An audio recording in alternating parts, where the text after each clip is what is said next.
Bem-vindo aqui. Hoje seguimos com os nossos vídeos sobre análise de papéis. Um olhar sobre a Taesa, sobre a possibilidade ou não de pagamentos de proventos a partir do momento em que nós conseguimos analisar a apresentação de resultados da companhia. Nós tínhamos um vídeo, que eu vou deixar aqui para você ao final, da prévia apresentação dos resultados, com base nos resultados que foram mostrados. Então, cumprindo a promessa, a gente traz um vídeo agora analisando a apresentação dos resultados e também os comentários feitos pelos próprios gestores da companhia. Mas antes de irmos adiante, eu peço para você que é novo no canal, ou que circulou ou está circulando pelo canal, que considere a sua inscrição. Ao final do vídeo, deixe seu like, seu dislike, faça o seu comentário, faça as suas considerações e aperte o sininho para receber novos vídeos, tão logo eu tenha postado no canal.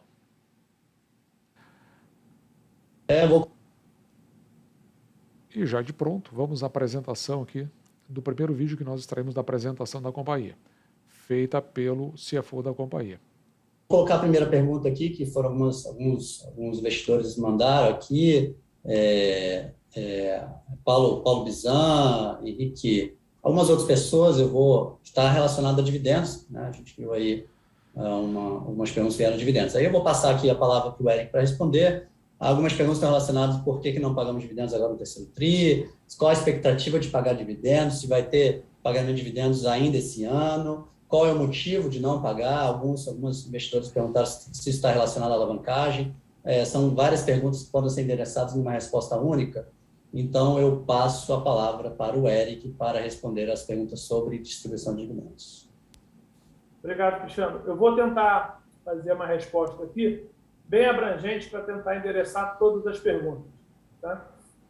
Então, todos os ângulos da minha pergunta em relação ao pagamento de dividendos. Eu queria começar a dizer que é o seguinte: a Taesa nunca vai desapontar ninguém no pagamento de dividendos. Nós somos naturalmente uma empresa que vamos ter dividendos muito fortes, tanto que o nosso estatuto ele já reconhece que o nosso pagamento nos obriga a fazer o pagamento mínimo de 50% do lucro FRS, considerado anualmente, e a nossa discussão é sempre acima de 50% o que a gente vai fazer o pagamento. Nós temos ainda a possibilidade, não a obrigatoriedade, mas a possibilidade de fazer pagamentos intercalares ao longo do ano para maximizar esse uso do nosso caixa no que é mais nobre que a gente tem, que é remunerar o capital próprio. Então, sempre vai estar muito presente na Taesa um pagamento forte de dividendo. Nós podemos utilizar esses pagamentos intermediários ao longo do ano. Ou seja, a Taesa, ela, não que ela se comprometa, mas ela vai continuar na linha de pagamento dos seus proventos, porque esta é a linha da companhia. E da onde é que vem esses proventos? Observe aqui, estatutariamente falando, 50% do lucro IFRS, que é o seguinte: o que significa esse lucro? As demonstrações contábeis IFRS são demonstrações contábeis com base na padronização internacional. No entanto, para empresas do setor elétrico, existe uma demonstração contábil segundo o que regula a Anatel. Então, é considerada a demonstração contábil segundo o regulatório. E eu sempre trago nas apresentações que eu faço das companhias elétricas os dois, o regulatório e o IFRS. E muitas vezes, o pessoal que colabora com o canal, eles diz: não, o importante é o regulatório. Em muitas circunstâncias, sim. Mas a verdade é que, em muitas circunstâncias, o que interessa é esse lucro IFRS, porque, aqui no caso da Taesa, é com base nesse lucro IFRS que é pago os proventos para os seus acionistas. Por isso que a gente traz. Então, você já sabe que é dali que vem o provento que vai ser pago para você. A nossa decisão de pagamento de dividendos sempre vai ser pautada para aquilo que maximiza o valor para o acionista da Taesa, para maximizar o valor em bolsa da Taesa, sempre considerando o caixa que nós temos, considerando as nossas oportunidades de alavancagem, para o acesso que a gente tem de capital de dívida, nossa alavancagem atual e nossas oportunidades de investimento. Esse ano, já fizemos um pagamento de R$1 bilhão, tá? E até agora não temos nenhuma deliberação para um pagamento ainda esse ano. Mas não vamos desapontar ninguém, vamos continuar sendo fortes pagadores, tá? E aproveitando todas as oportunidades, sempre em função do caixa que a gente tem, do nosso nível de alavancagem, das oportunidades de acesso de capital que a gente tem e das oportunidades de investimento. Colocando isso, a gente sempre faz um ajuste fino e pode vir a fazer pagamentos intercalares ao longo do ano, né? Então, isso é... Ou seja, vamos lá. O que está sendo dito aqui? Para fazer esse pagamento de proventos, são considerados, o caixa existente. Eu já vou mostrar para você como é que está o caixa existente da companhia. Qual é o nível de alavancagem? Será que é alto? Será que não é tão alto assim? Segundo o mercado, se coloca como alto porque tem algumas referências. Mas será que a empresa lá compreende da mesma forma, como o nível de alavancagem é alto? Nós logo veremos. As oportunidades de acesso a capital existente, ou seja, são as captações gerais que a companhia faz, principalmente para poder contribuir nas suas oportunidades de investimento. Ou seja, ela precisa se separar ou buscar o recurso, buscar no caixa, mas, de qualquer forma, ela está sempre com o olho logo ali naqueles seus investimentos, como nós vamos ver logo em seguida, tanto em OPEX quanto em CAPEX. E aí, essa conjuntura toda, como é que ela se forma? Lembrando ainda que a companhia sempre vai alegar que ela já pagou, no exercício de 2021, 1 bilhão em proventos para os seus acionistas. Uma coisa sempre presente na Taesa, a despeito de não termos, no momento ainda, nenhuma decisão em função da situação de oportunidades que a gente tem de investimento, oportunidade de alavancagem, de acesso a capital, a gente pode tomar sempre decisões de pagamentos intercalares, mas, gente, a gente começa, no mínimo, pagando 50% do lucro FRS, que é um valor bastante significativo. E lembrar que esse ano a gente já pagou R$1 bilhão, né, e estamos ainda estudando se vamos aproveitar alguma oportunidade ou não de pagamento ao longo do ano. De toda sorte, um dos fatores que nós temos que considerar é um olhar sobre o nível de alavancagem da companhia. Uns dizendo que é alto, outros dizendo que é muito alto até, inclusive, e nós podemos até observar matérias dos periódicos aí que falam, que são especializados na parte econômica, citando esse alto nível de alavancagem da companhia. Mas como é que a companhia enxerga o seu nível de alavancagem?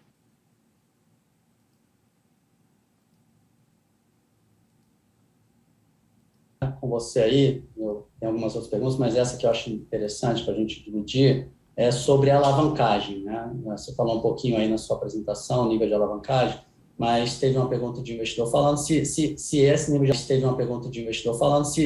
esse nível de alavancagem, considerando a questão dos dividendos, né, investimento, eu sei que você falou um pouco disso, mas ele pergunta se o futuro da empresa estaria em risco de ter que conseguir colocar essas três coisas aí combinadas, considerando que a empresa hoje está num nível de alavancagem de 4,3 vezes. Então, passo aí a palavra para você aí, respondendo diretamente se o futuro da empresa estaria em risco em função dessas questões atuais do negócio. Bom, essa pergunta é ótima, muito obrigado, até porque eu passei boa parte dos meus 20 anos de CFO discutindo qual é a alavancagem ideal para uma empresa de utility no setor elétrico brasileiro. E o que eu posso dizer em relação à alavancagem da Taesa é tranquilizar a todos. O nível de alavancagem que a gente tem é bastante confortável para o nosso negócio. Ah, mas, Eric, dívida líquida EBITDA de 4 não é muito alta? Ela é alta para uma empresa que tem a constância de existência no tempo do negócio industrial, que você não tem um contrato de concessão que é por tempo determinado. Nosso caso é um contrato de concessão por tempo determinado. Então, eu tenho um investimento, uma despesa muito grande no começo dos projetos, caso de Janaúba. Hoje, Janaúba tem o EBITDA full, mas a despesa, a receita, o EBITDA dos últimos 12 meses é de um único mês, e a despesa e a dívida é o máximo. Então, a dívida líquida, EBITDA de Janaúba, é gigante. A contribuição para a dívida líquida, EBITDA da Taesa, ela é marginalmente muito alta. Mas nos próximos 12 meses, você forma esse EBITDA e aí isso cai drasticamente, e ao longo dos anos, conforme você vai amortizando os investimentos e amortizando a dívida líquida da EBITDA cai drasticamente.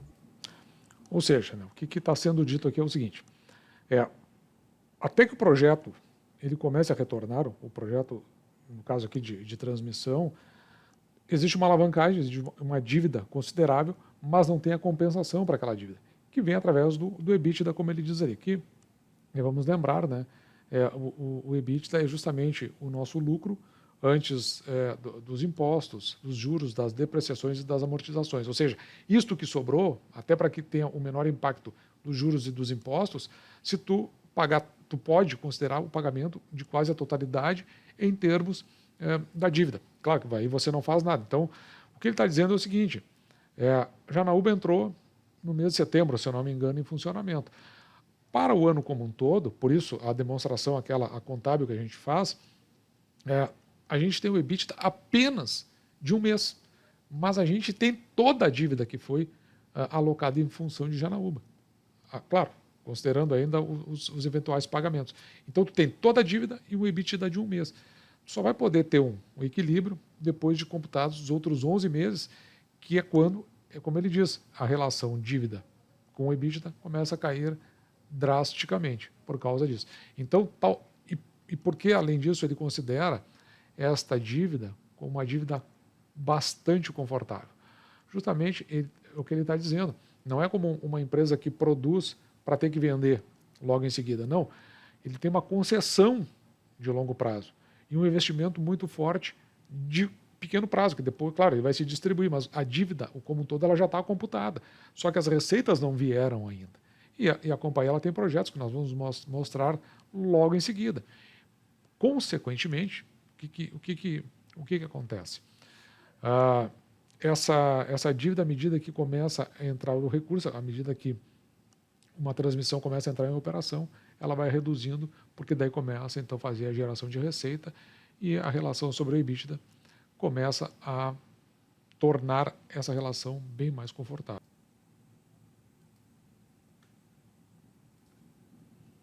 Então, neste ciclo, para o ciclo que nós temos no nosso ativo, para a nossa receita estável e previsível que nós temos, para a nossa dívida, com prazo alongado, acima de 5 anos, com um custo extremamente competitivo, como a gente tem hoje, nossos níveis de alavancagem são absolutamente confortáveis e não temos nenhuma dificuldade de acesso ao mercado de dívida por conta de alavancagem. Então, somos AAA.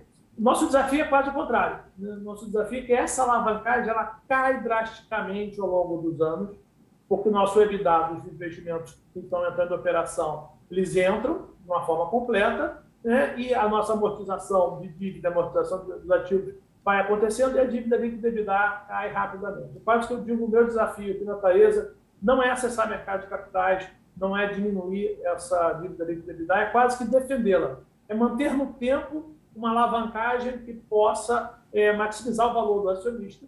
E isso a gente faz através de novos investimentos, por conta de que, se a gente não conseguir obter sucesso em novos investimentos, essa dívida líquida cai tão rápido que não tem nenhum problema esses níveis acima de 4%. É absolutamente temporário, ele é pontual pela curva de investimento que a gente fez para a entrada da operação dos negócios. Então, o nível atual de alavancagem da Taesa não compromete nem a continuidade da companhia, muito pelo contrário, nosso desafio é defender e manter uma alavancagem através da utilização, da busca de novos investimentos com a disciplina financeira que nos é característico, né?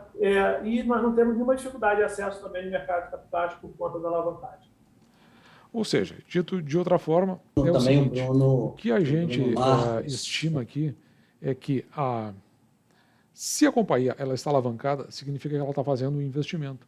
E significa que assim que os projetos começarem a entrar em operação, isso retorna para a companhia e retorna para o bolso dos acionistas. Então, o desafio que foi apontado é justamente manter esta alavancagem. Não a alavancagem por si só, mas por decorrência de que a companhia está crescendo em termos dos seus projetos. Também o Bruno Marcos falou sobre... desculpa, gente.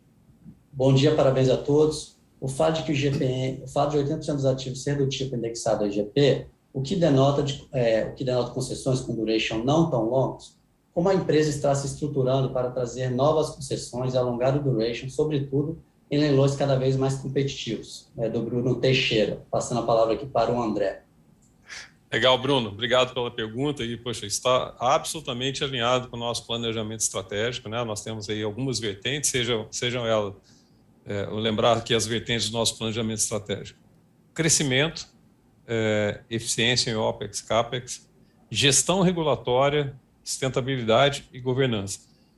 Sendo que gestão regulatória está diretamente ligado a essa preocupação que você nos traz, e que é nossa também, e a gente sabe que na Taesa, a partir de 2030, 2031, começa a vencer algumas concessões nossas. Não vai acontecer isso no curto prazo, mas nós já estamos nos preparando para tomar as medidas necessárias, né, e avaliar e estudar com muito cuidado e acompanhar de perto os primeiros vencimentos aí das categorias 2, que deve acontecer em meados de 2026, 2027, para acompanhar e ver como é que vão ser essas renovações, ou se vão ser relicitados, nós não sabemos direito como vai ser conduzido, mas nós temos essa preocupação.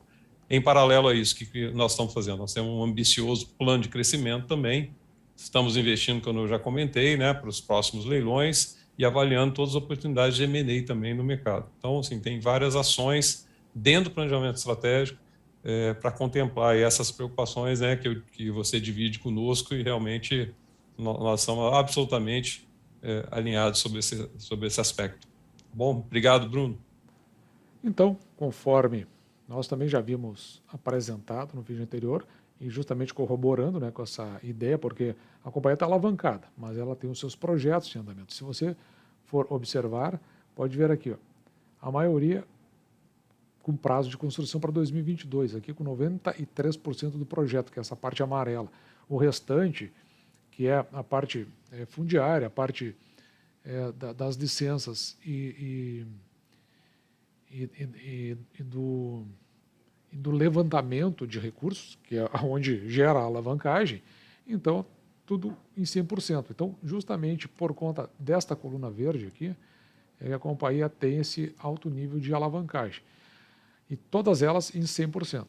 Por outro lado, você pode ver que esses projetos que estão para ser entregues, nós temos aqui, ó, fevereiro de 2022, o Projeto Oeste, Paraguaçu 2022, Aimorés 2022 e Ivaí 2022. Aqui, Santana do Livramento, que é no Rio Grande do Sul, março de 2023. E aqui você pode ver, conforme eu já tinha dito, no amarelo, o quanto do projeto já foi atingido. Então, 93 no Oeste, 91 Paraguaçu, 94 em Aimorés e 89 em Ivaí. Todos, assim que entregue-se, provavelmente até antes do prazo, começam a gerar o EBITDA e gerar os seus recursos, vai impactar no EBITDA, e o conjunto desses EBITDAs é que vai fazer a redução daquela alavancagem. Então, olhando por esse ângulo, não é empecilho para a companhia a alavancagem sob o ponto de vista do pagamento dos proventos. E, além de tudo isso, a companhia ainda anuncia, do ponto de vista de investimento, a participação nos leilões que vão ser abertos pela ANEEL agora no mês de dezembro, onde ela vai concorrer em alguns lotes, podendo, inclusive, ter que aumentar os seus endividamentos para fins de investimento nesse projeto.